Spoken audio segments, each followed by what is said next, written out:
الهدف الاول للنادي الاهلي في الدقيقه 9 من بدايه اللقاء. ايه الجمال ده، حطها حلوه قوي وليد سليمان. بص الرفعه جميله ومتقنه، نقرها نقره مفيش اجمل من كده الحقيقه. مؤمن زكريا ترجع مره تانيه الهجمه في اتجاه رمضان صبحي، يحطها في منتهى الاتقان.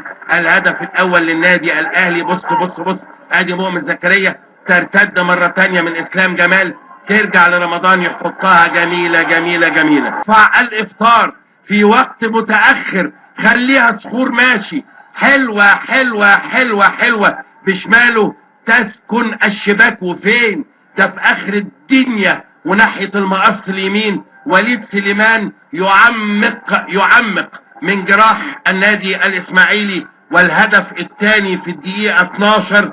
اذا هدفين في 3 دقائق لرمضان صبحي في الدقيقه 9 ثم لوليد سليمان في الدقيقه 12. اقول لحضراتكم الكرة فيها كل حاجة، داخل بناهيني بمنتهى منتهى القوة ويعدل النتيجة في الدقيقة 17.